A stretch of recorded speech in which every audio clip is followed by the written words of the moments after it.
Hello, my name is Nillers, Community Manager for ARMA REFORGER, and in this video, I'll be explaining the dynamics of the multiplayer game mode, Conflict.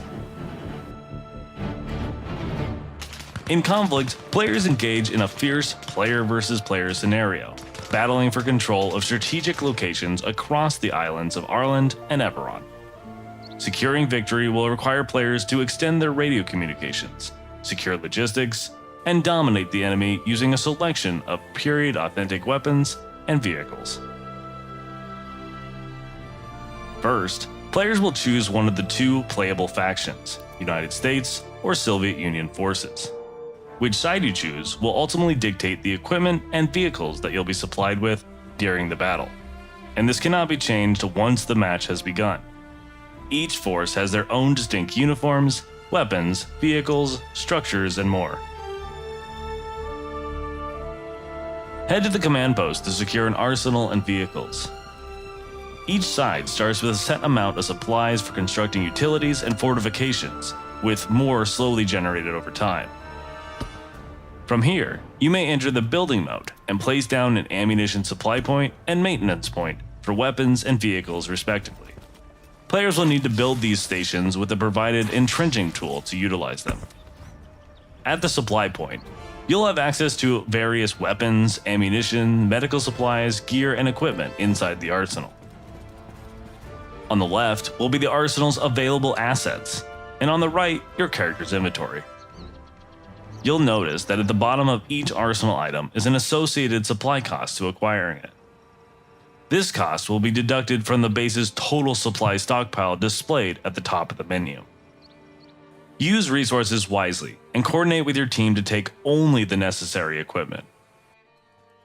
Once you've gotten your loadout, be sure to save your configuration for the off chance that you are incapacitated and have to respawn.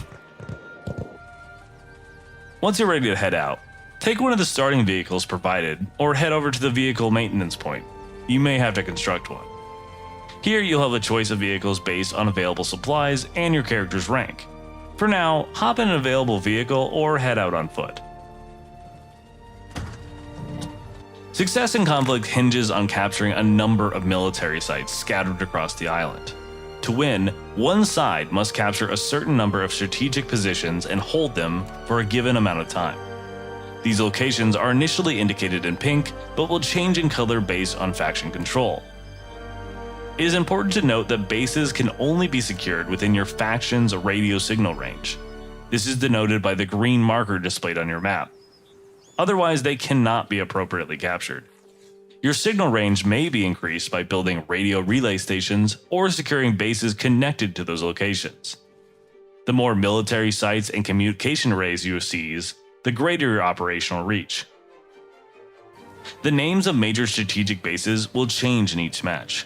This unpredictability keeps the enemy on their toes, preventing them from immediately identifying your team's locations or plans, who may be listening in on your communications.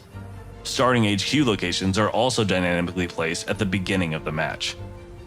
Capturing a base may be a bit more tricky than you think. At all locations, you'll likely come across enemy factions defending their points that must be cleared before seizing the location. For example, independent FIA forces will lightly defend all points at the beginning of the match. Once you've cleared the area, move to the base's command post and secure the base that's within your radio signal range. In this war, supplies are as vital as firepower. Utilizing supplies found at bases, FIA depots, and around the battlefield, players may gather and deliver aid to build utilities, fortifications, and even defenses across the island. These supplies can be visually loaded into all ground and air vehicles. Construction can occur at base command posts or with the help of construction vehicles anywhere on the map. This creates a dynamic and evolving environment. Be sure to establish secure supply lines to ensure your faction's survival. Remember though, resources are limited, so teamwork and coordination are essential to create a powerful defensible location and base of operations. In the chaos of battle, individual progress is also crucial. When capturing objectives or delivering logistics and troops, you'll likely notice a green progress bar. This indicates your character's current rank progress. From armored vehicles to helipads, ranking up unlocks new structures and vehicles for you that can turn the tide of battle. But remember, your enemies are doing the same. And there you have it, soldiers. We hope that this broad overview of the conflict game mode can help give you a better understanding of the mechanics and help lead your team to victory. In the future, we'll be sure to explore more features and game modes in detail. Until then, my name is Nillers, and I'll see you on the battlefield.